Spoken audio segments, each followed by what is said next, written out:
Everybody, I'm Justin Bogard, and this is the Real Estate Note Investing Be the Bank broadcast. It is Wednesday, February 8th, 2023. And today I have a case study for you that I'm going to share. And we also found an interesting article that we're going to talk about. And you'll see my friend Richard Thornton on again today. So stay tuned.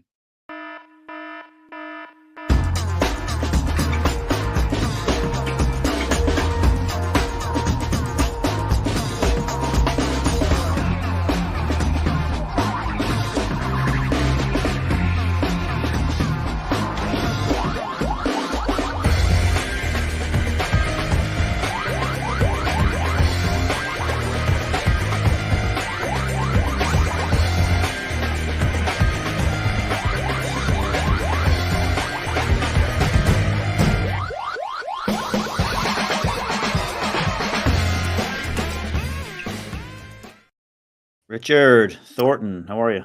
Pretty good, sir. Did you ever want to be a doctor? Dr. Bogard? Have I ever? No, I don't think I have. No, I just, I call you Dr. Bogard. Dr. Bogard. Just sounds good. Got a nice ring to it. Yeah. How you doing? I'm doing good. I guess I would take the salary of Yes. the physician, Yeah. doctor, Yeah. surgeon. I guess I take the salary of the surgeon. The surgeons Mhm. probably make more than regular doctors. You think? Yeah. Yeah. I'm going to I have don't my know. knee operated on soon. And the nurse very indelicately told me that I wanted to be out because I didn't want to hear all the sawing noises during the operation. Made Yeah, me feel really good. I don't think I'd want to hear that either. No. All No. right. Well, thanks for everybody for joining us tonight. And if you're watching the replay, sorry you missed it live, but you'll get to enjoy the whole thing at high speed if you like. If you are live, we would love for you to give us a shout out. Tell us, where you are, what you're doing.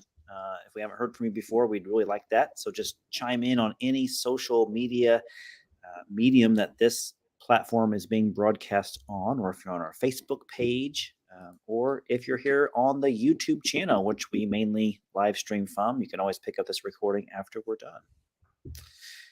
So, Richard, you have been back from Vietnam for, I think, a week now. Mm. Do you have your legs back underneath you now to where you feel like I'm back, baby? I'm back, baby. So for those of you who haven't done this before, the time lapse jet lag thing is over 15 hours is quite interesting because the first couple of nights you get up at 2:00 in the morning or whatever time it is. After that, you seem to wake up sporadically whenever and fall asleep whenever. So, noon, you want to go to bed. So, but yes, I am firmly back in the saddle, back in the seat, and doing just fine. Yeah, that is weird. You went forward in time 15 hours, and then you went back in time. So I bet the trip back, it was probably like very short as far as you look at the calendar day when you left and the calendar day when you arrived. But then in real time, obviously, you were probably traveling for like 36 hours. But Yeah, I got back an hour later than I started. that's crazy. You gain a day. So Yeah, that must have been a really long day. a really long day. That's right. All right, I'm going to pull up our presentation for today, Richard. Okay. So today, as I discussed earlier in the kind of opening package there, that we have a case study that we'll get to a little bit later, but first we'll kind of go through our kind of house items. So again, if you're on any of our channels here that are streaming live, we'd love for you to give us a shout out and just let us know where you're at. And Jennifer's saying hello from Indianapolis. Jennifer. Hi, Jennifer. Welcome to the show. There you are. You're on prime time now. She must be a part of our RIA group, I bet. Yeah. No, I don't have, just for whatever reasons, I don't have any of the banners. Okay. We don't need you. We don't need you, Richard. You can just sign off now. You're done. You're fired. You fired. I'm fired. All right. Our sponsors for the broadcast are American Note Buyers. That's our company that Richard and I have. If you have any note deals that you want to sell to us, or if you're looking for note deals to buy, guess what? Go to our trade desk, email operations@andbfunds.com, and we will show you what we got, and you show us what you got, and we'll put everything together, and we'll make a deal happen. Isn't there something about that? If you show me mine or yours, I'll show you mine, something like It's that. like a poker hand, right? Yeah. Something Yeah. like that. Yeah. All right. This is the real estate education group that also sponsors this broadcast, which is CIREA, Central Indiana Real Estate Investors Association. You can reach out to the executive director there if you're interested in membership. They have I'm a vendor here, part of CIREA. And so I think we have at least 500, maybe 600 members and probably like 100 or so vendors that are part of the group. It's a great resource if you're not from Indianapolis, but you do invest in Indianapolis. It's just a great resource to have because, you can have boots on the ground. We've got tons of real estate agents that are part of the group, and any sort of vendor that you might need for a property, they're at your beck and call, right? Note investing training. If you're looking to kind of figure out what the heck are Richard and I talk about note investing, well, this is a great place to start. It's kind of gives you a foundational knowledge on real estate note investing. We kind of show you different avenues of real estate note investing, and then you can decide which one fits you, and you can go down that path in a more vibrant manner. How about that? Email info@ambfunds.com, and we will get you more information for the Constant Cash Flow course. And lastly, our last sponsor is New View Trust Company. They are a self-directed custodians, kind of what we call them in the business. They have all kinds of accounts there. They have IRAs, 401ks, all Roth and traditional accounts. What am I thinking of? CESA, Coverdale Educational Savings Accounts. They have those type of accounts. They have health savings accounts as well that you can all use for real estate. How cool is that? So you email new accounts at newviewira.com and you mention this broadcast and they will waive the setup fee. How about that? Richard, we got a few more shout outs here. Okay. Jason. Yeah, I have no buttons today for whatever reason. So you're just a guest today. You're I'm just riding low. You're taking it easy. You put your hair back. Really low. Put your hair back, man. Just let the wind blow through your hair. You're good. You're good, man. I got the wheels, baby. I'm driving. All right, Jason. Thanks for hanging in there. CIREA direct me here. Oh, well, that's great. We love CIREA, and we're glad CIREA landed you here. So hopefully we can add some value to you today. Be sure to, you and Jennifer, since you chimed in, you guys ask lots of questions today. We'd be happy to answer any questions that you have along the way. If we feel like we're going to answer it later in the broadcast, it'll be kind of afterwards. And we'll have more of a kind of like a fireside talk, if you will. And so we can get more granular with some of your questions that you have if they aren't specific to what we're presenting today. So that was a long-winded answer, and I'm sorry. I'm moving forward, guys. All right, CIREA, guys, you can pay attention to this. Don't forget to follow all the CIREA social media stuff. They do have a YouTube channel. If you get your smartphone out, I don't know if this will show, I got a virtual background. You get your smartphone out, and then go ahead and pull out your camera, hover it over that QR code. If you've never done that before, a link will pop up. You'll have that little square image, and then the little hyperlink will pop up. Just press on it, and you can fill out your PHP credits for CIREA, and they go towards you just having some sort of education, along the way of being a professional real estate investor. And this will help you. So the PHP credits, I think you fill in your first name, last name, and email, and then you get credits for joining this, I want to say episode, this broadcast today. I keep getting the podcast and broadcast terminology confused, Richard. Speaking of podcasts, Richard, Beat the Bank. That is our podcast. That's right. We are on all the podcast directories. There's probably, Richard, I want to say there's like 40 podcast directories. I looked the other day. It's just ridiculous. Mainly Apple's podcast is what I use for my podcast because I have an Apple phone, obviously. If you're on, if you have an Android, you can probably do Google Play or Stitcher or whatever else that is easy for you to access. And we also record the video of it as well. So it's pretty much just Richard and I. Sometimes I have some guests on there. It's more of an, not really an interview, but more discussion, debate style topics. They're shorter. Podcast versions are probably 20 to 30 minutes long in length, and they come out every other Wednesday. So we do about 26 episodes in a year. We are already on season 5. Richard, we have over 5,000 downloads. Oh, I like it. That's a lot. That is to toot our own horn there. Toot, toot, right? I found this article, Richard. I'm going to send this link out to those of you that are on the broadcast right now. There's a link to the article that I found.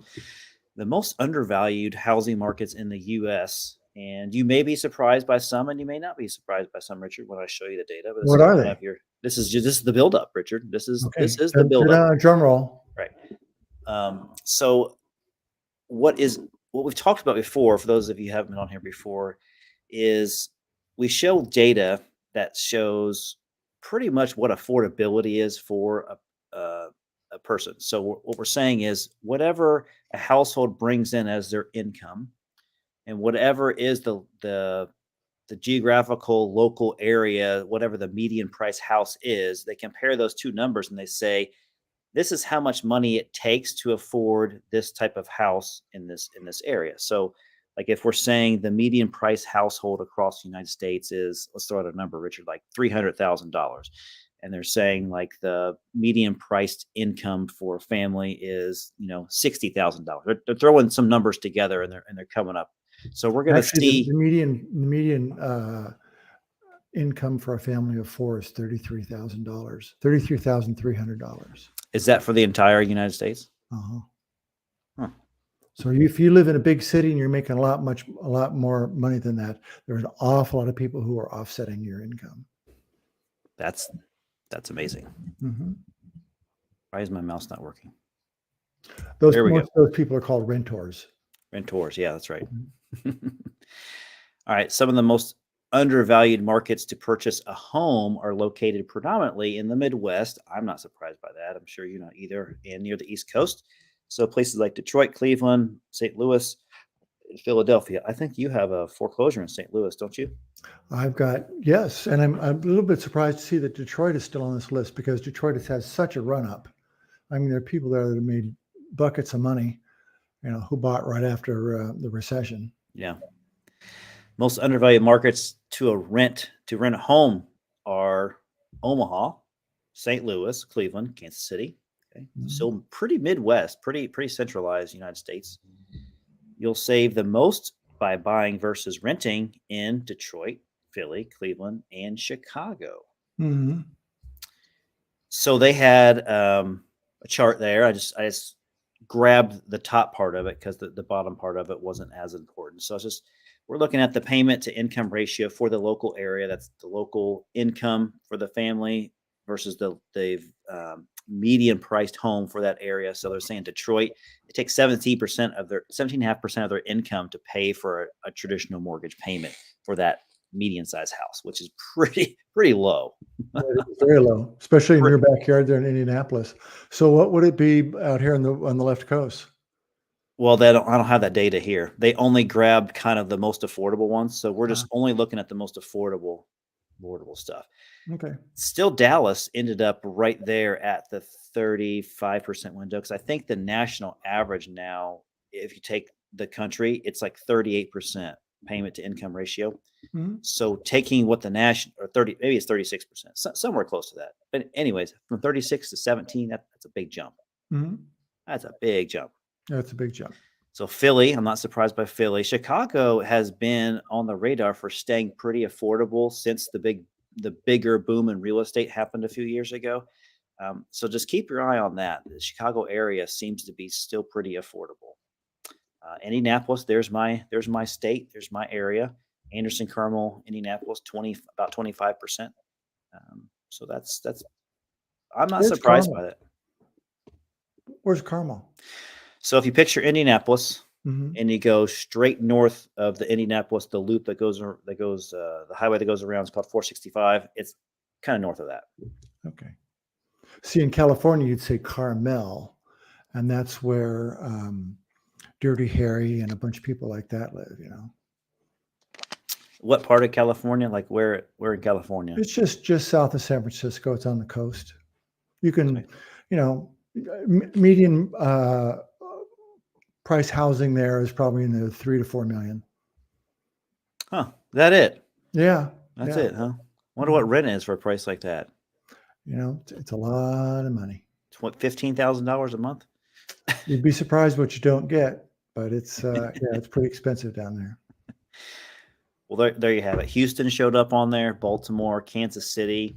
So the reason why I just bring those up is because if you're like Richard and I, and we are buying notes kind of all across the country, it's nice to know this information, because if we can turn a note back over and we can resell it with seller financing, then we know it's really affordable in these areas and that people are going to be looking for seller financing because it's a more viable option. It's probably going to be more what Richard, probably blue collar workers, blue collar folks in those areas Yeah. that can because we're going to be shopping, not in the $400,000 or $500,000 home range. We're going to be shopping in probably the 150 and less, probably more like $80,000 range in some of those Right. areas. Right. All right, so that is from November of 22. That's so that it's dated a little bit, but by the time they collect all this data and they analyze it and they show a report, it usually takes a couple months. So that's why it's not super current, but it's pretty current. That always surprises me too. In this day of digital uploads, Yeah. you'd think that you'd be able to get that information in 2 days and boom, pop it up Right. and not have a problem. All right, Richard, we're going to bring up the case study now. We're pretty much going to get right into it. So Richard, now the audience, Richard doesn't know anything about this case study because Richard and I kind of divide up the company into, I'm more operations side. So I see a lot of the deals that come in and I quote them and stuff. And Richard's more of like finding the deals and organizing our marketing and having more of the sales approach. So he probably knows of this deal, but doesn't know any of the details about it. Right. So I'm kind of speaking to Richard. Justin keeps me in a locked room and just lets me out occasionally, but we don't I talk say, about that. bring the money. That's right. I'll figure that out. This is in Madison, Georgia. Madison, Georgia is, I think, in the upper north part of Georgia. Population's pretty small, 4,500. It is the county seat. It's the capital of the county in Madison, Georgia. Wait a minute. This is truly Madison, Georgia? Yeah. They got buildings that big with a population of 4,500? No, I had to reuse an image because I couldn't find a picture on Google Maps of the property. And so I just reused an image and I was going to find some images of Madison and I realized how late it was getting. So I said, I need to move forward with this presentation and not find a pretty picture. So please just the picture. They've got 4,500 people in that one high rise. So exactly. The whole I apologize. This picture is very misleading. It's a very efficient city. I'm not good with pictures. I'm just good with numbers. Okay. Okay. Leave the pictures to me. So this property was seller financed June 8th of 22. And it sold for $147K. So this is, I believe, Richard, when I looked up some of the stats, and again, I don't have the pictures because I'm just showing this case study of a loan that I quoted. So this isn't something that we've bought yet. We're in the process of buying it. We have a committed sale with the seller. So that's why I'm trying to show you. So the loan terms now are $127,000 loan, a 9.9 interest rate.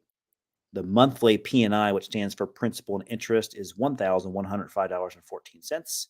It's a 30-year term, or as we say, 360 is how many months there are in 30 years. The down payment was $20,000. So at face value, Richard, this is what we're looking at, and this is what I'm thinking. All right, I like the loan size. It's $127K. That's a good size loan. The interest rate is really high for this loan, 9.9, which I really like. So that's great. The payment is nice and high. I like that. The 30-year term, it's a little longer than I'd like to see. I'd like to see that probably down to a 20 to 25 year if the borrower can afford it. For those of you on listening right now, what that would do is it would change the monthly payment to a higher number. Instead of being $1,100, it might be $1,200 or $1,300 a month, but the term would be shorter, which Richard and I like a little bit better. So the amortization is more aggressive. Right. The down payment is good. Is it 20% of $147,000? No, but it's $20,000. It's a pretty good chunk of change. We typically see, sizable down payments of 20, 25, 30% in the lower price band homes of like 80, 60,000 and below.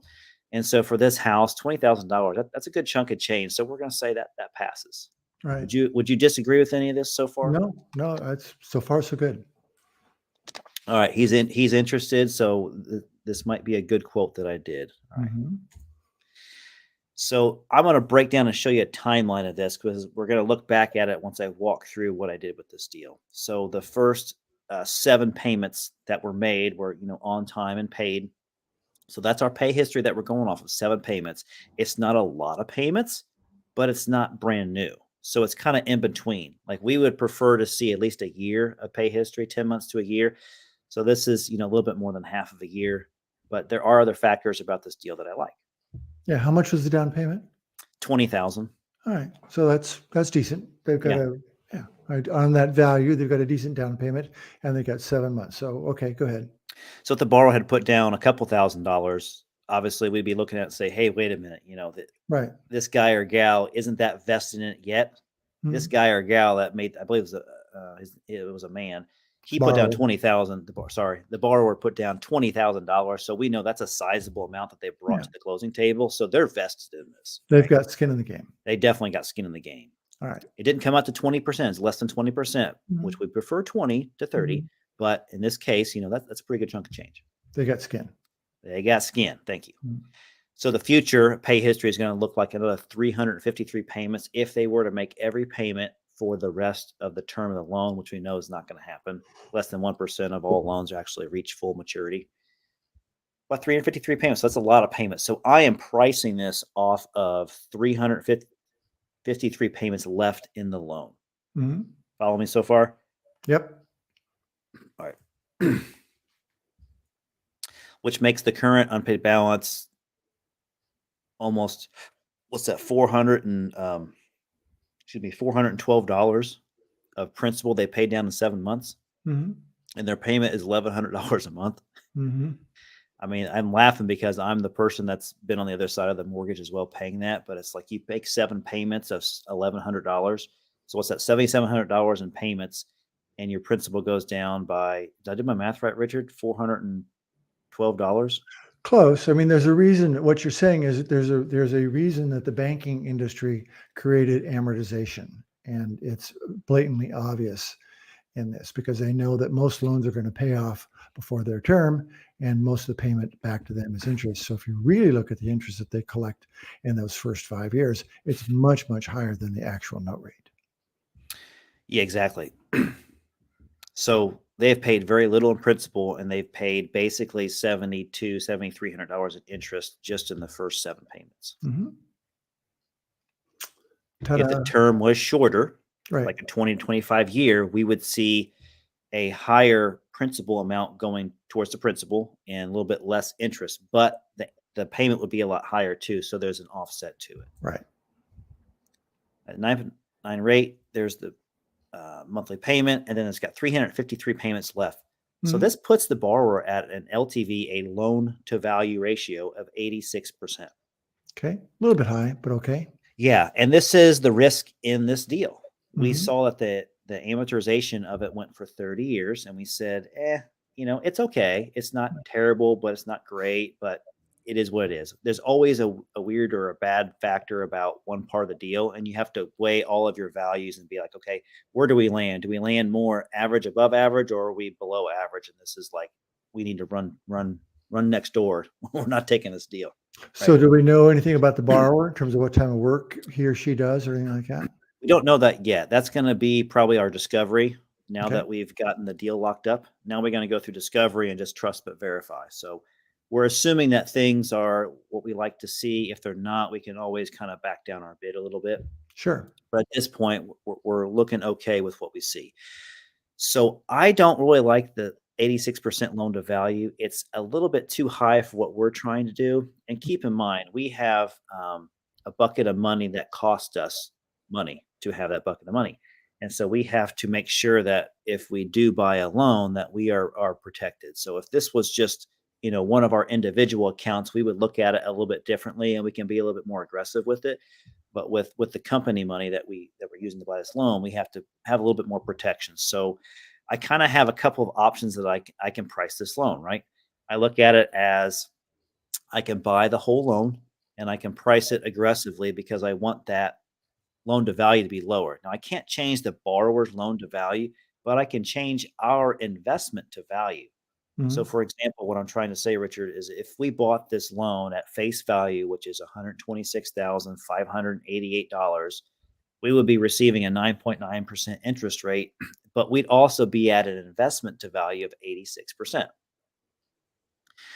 So, with that being said, I don't want to be that high on this deal because number one, he did put down $20,000, but he's also only made 7 payments. So I Mhm. don't have any credit or any proper underwriting on this deal as of yet. That is something that we're going to be discovering because that was done.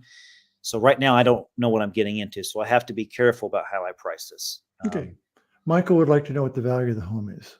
Yeah. So Michael says, "What's the value of the home?" So they bought it for 147,000. So we're making the assumption it's worth 147,000 because they just bought it.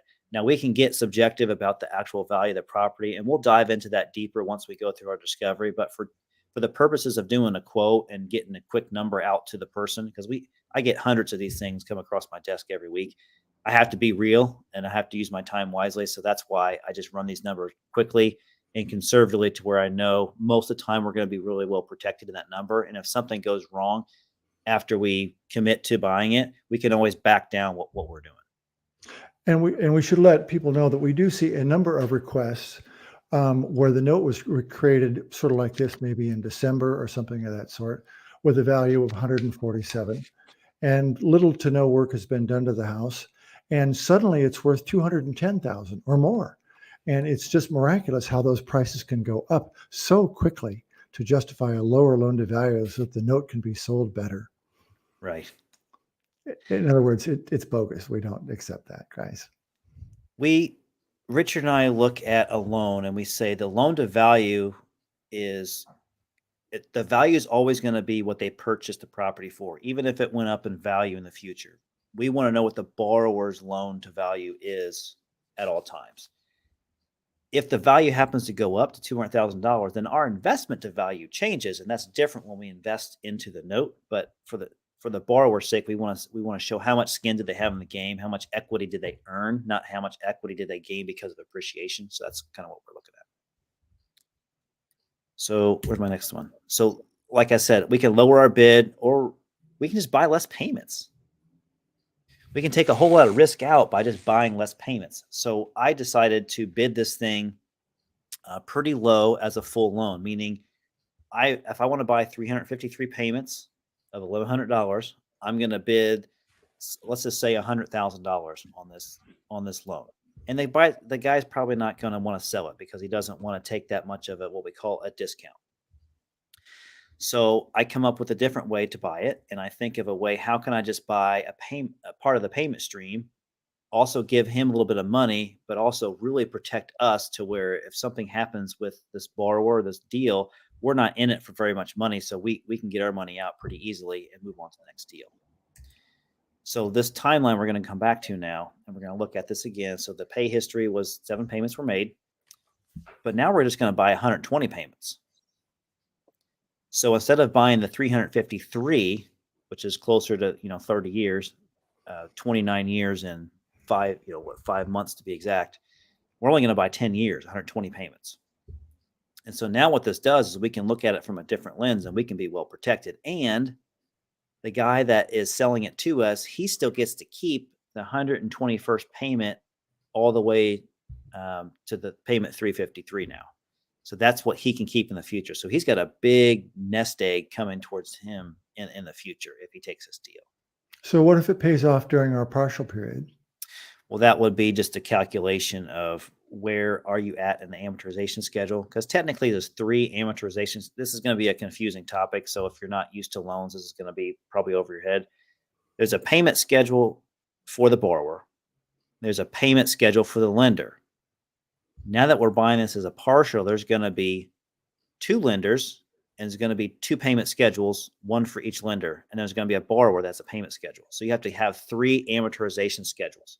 Right. And so if a loan pays off early, you figure out where are you at in the amortization schedule for each person, the borrower, lender 1, lender 2, and then that's how the payout goes.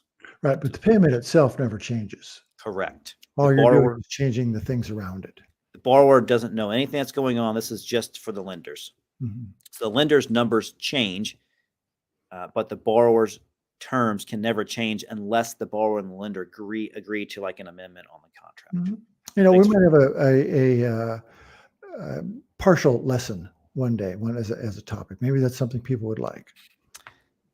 they're kind of getting a part of it today, but we're Yes, not gonna make it too overwhelming today no, because it's sometimes it's hard to believe the numbers with the partials. So right. we're just gonna kind of I'll do my best to keep it slow for you guys. And if you have questions about it, by all means, fire away because I don't know how fast or how slow I'm going compared to what you're used to. You got to keep it slow for me.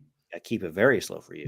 Yeah, yeah, very slow. Yeah, it's going to be a 25-minute case study on just one slide right I here. tell you, geez.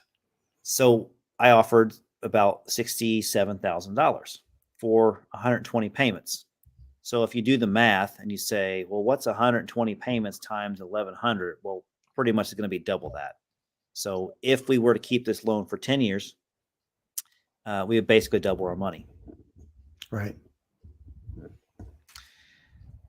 So we now have a 45% ITV. So if we're investing $67,000 into this deal, even though we're only entitled to 120 payments, we are still saying if for some reason things go really bad and we had to foreclose, we only have $68,000 in this deal. The property is worth $147,000 today. We're easily going to be able to recoup our investment back. So this is how we protected ourselves as a lender, and we lowered our risk. Instead of buying the deal, the whole loan at a really big discount, knowing the seller wasn't going to bite on it, we decided we'll just give him what he wants today, which is a chunk of money, and then he can keep the rest of the cash flow in the future because he's going to get 233 payments of $1,100. And if you do the math, that's about $250,000. Yeah. And if there is a default during our period, we're paid whatever our unpaid balance and interest due is at the time, and the remainder goes back to the seller of the partial, correct? Yeah. Right. So in this instance, yes, we would benefit by we get the 120 payments no matter what. Right. That's what we're looking at. All right, we got a question here before we get too far. Miss Jennifer, what place are you on the lien if you only? That is a great question, and thank you for asking that because nobody ever asks that question. So thank you for asking that. We're always in the first lien. So it may sound like there's two lenders, so there should be two liens on there. It's not. We're buying the first lien, but we're buying a part of the first lien. And actually, it's more accurate to maybe help people is that first lien is being assigned to us. So Yes. they're merely saying, hey, look, you guys, here's the car. You guys can drive it for a while, and then you're going to give it back. Exactly. It hasn't changed. It's still as it was. It's just been assigned to us for a while. Yep. That's a great analogy there. So I'm good at that. we are entitled for the first payment to the 120th payment, and whatever happens in between there, that's our responsibility to take care of. And lender number two just takes over and the loan reverts back. So we assign it back to the original lender on the 121st payment. They start collecting till the loan matures. So great question.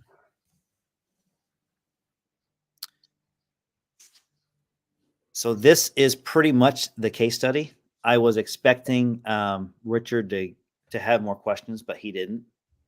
So this was pretty cut and dry. It is. And truth be told, I do have to pick up my daughters in a little bit. So I was hoping the broadcast could be a little bit shorter than our normal, about hour 15-minute long. You mean you've got a real life outside of this business? I do. Yeah. I got one at basketball and one at cheer practice. You get this fancy apartment like we see in the background there, and you get a great view. And then all of a sudden, you're cutting us short. I'm not cutting you short right now. I'm just saying I didn't want to make the case study too long because I wasn't sure how quickly or slow I needed to go. So this audience is catching on pretty quickly. So I like that. But go ahead, Richard. You're going to say something? So I was going to say we've protected ourselves with a low loan to value. The value really, what's the value to the seller of the partial? Why would he want to sell us a partial? So the owner of the note would want to sell us a partial because he understands that if someone were to buy this whole loan the way it's set up today, he would have to take a big discount. So if the borrower were to refinance this loan, they basically have to come up with $126,000 and then they would pay off the current lender, and then that current lender has got all of his principal, and then he can move on. If we were to buy the loan because he's trying to sell it to get some money, then we would probably be paying like let's just say $100,000 for that loan, because we're trying to protect ourselves. But the partial works because he gets 67,000 today, but then he also gets $250,000 in the future coming to him. Or if it pays off in year, let's say 13 or 14, he's still going to get let's just say, Richard, $100,000 of principal back to them. So he makes more money the longer he's in the deal. Right. So this guy doesn't need the cash today. Right. So if we look at it from his standpoint, the original mortgage was 127,000, let's say, less 7 months. That's what it was. Yeah. Yeah. Less the amortization. We're giving him, let's call it 67,000 right now. Right. So he's only got roughly 50,000. Is my math right on that? 40. So he's only got about 60,000 left in it. So he's getting 233 payments on $60,000, which, if you do the math, is a heck of a return. It is a very good return. Mm-hmm. So those that play the long game and the wealth building game, they make out very well. Right. So most sellers are desperate to sell the loan for whatever reason. They need cash today. In this case, this guy doesn't need the cash today, but it works out for both of us. We lower our risk significantly, and we'll take the partial all day long. We love the partials. The shorter the term, the more interest we get in the front end. Like, this is great for us. And then for him, he gets a chunk of money today, and he gets a big boost in the future. And if he's smart, he bought this out of his self-directed IRA, right? So it's not like he can use the money right now anyway. So he doesn't really need the cash, to live off of. He can put the money right back into his self-directed IRA. And if you say, gee, he's making I'm just pulling this out of the hat. Maybe he's making like a 20% return on that remaining $60,000. He takes the 60,000, 8,000 that we just gave him and reinvests it. Yep. He's really multiplying his return. So it's actually a pretty smart move for a seller. Yeah. There's lots of reasons why, and people don't know this until they can walk through a deal like this. Just be like, oh, that's why he would sell it. Oh, that's what. Okay, yeah, I'll take that money out of it now. Instead of making 9.9%, now I can make 12 or 15%. Somewhere else. It's like they're able to split their money up now and make their arbitrage here, and their and the overall weighted return is going to be much higher than the 127 they have out at 9.9%. Right. Now, Jennifer's got another question or statement. This is a great way to keep a renter and pull equity for the next deal with a chunk coming in the future. That's true. In this case, we say borrower. I know you meant borrower and you said renter. We use that. Sometimes people use that term loosely, but exactly. Yeah. You can pull some of the equity out of there. And that's exactly right. Jennifer, you are catching on. That's right. Should say, your last name should say Sleuth, because you are sleuthing through this. Jennifer is a smart woman. I've never met her, but I'll bet she's a very smart woman. She is, and I'm sure she appreciates that. She might even send you a gift for saying that. Oh my gosh. Thanks, Jennifer. Okay.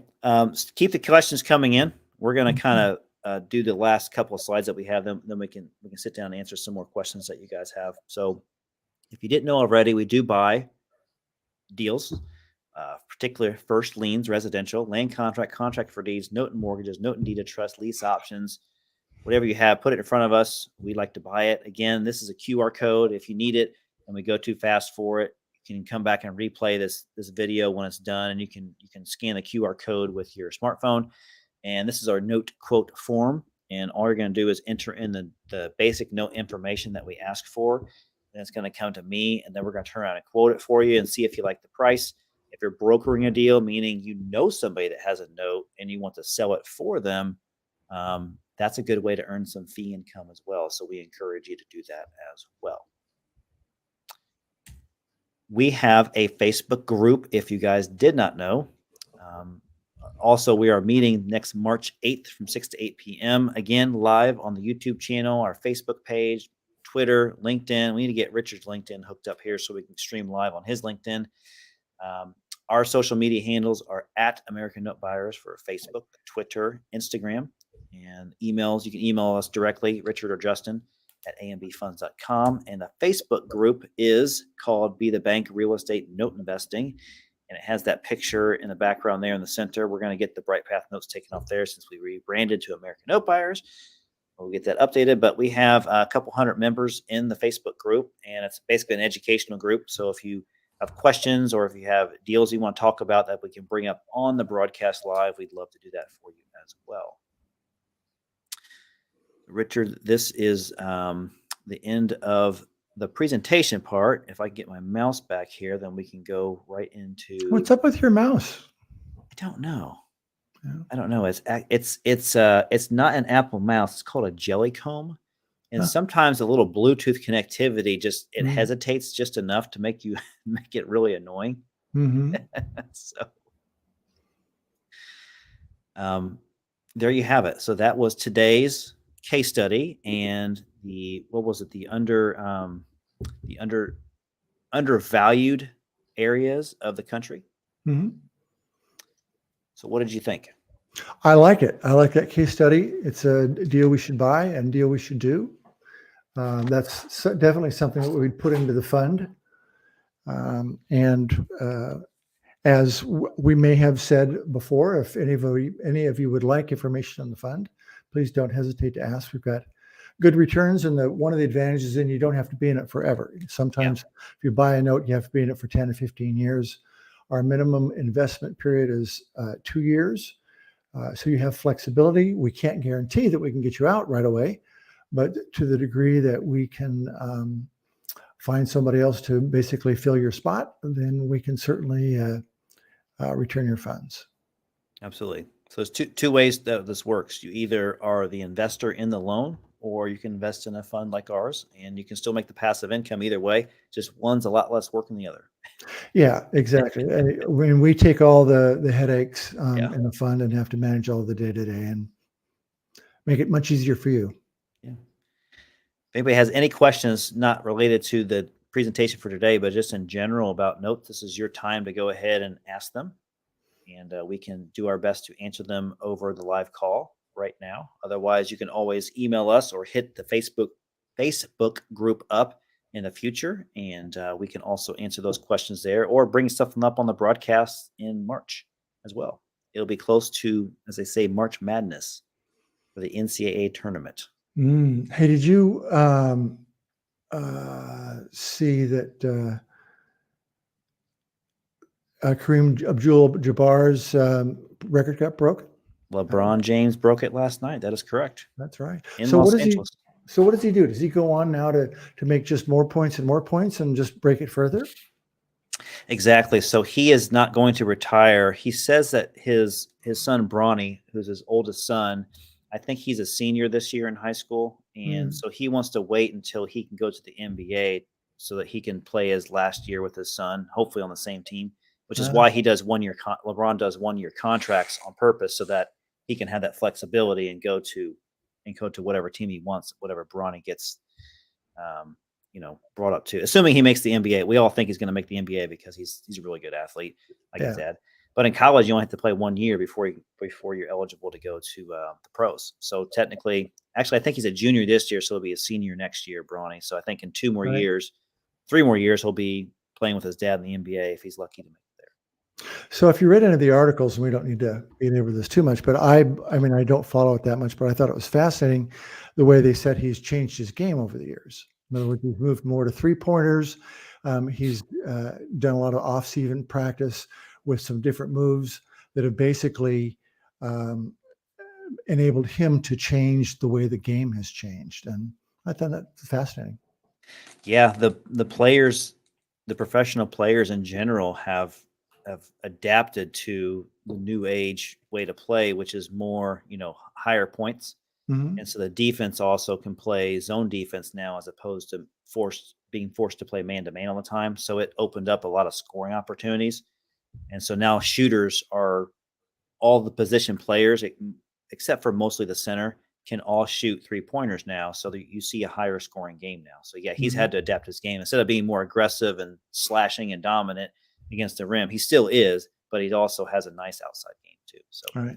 he is going to be getting a lot more points on there, and that record's going to be very hard to break in the Mhm. future. Exciting. Yeah. All right, right, that was let's our, go to that was our party. basketball nugget right there. All right. Let's go have a party. All right. Well, I don't see any other questions on the boards that we missed. So I think that is a wrap for today. Again, if you have any questions, reach out to us directly or hit us on the Facebook feed.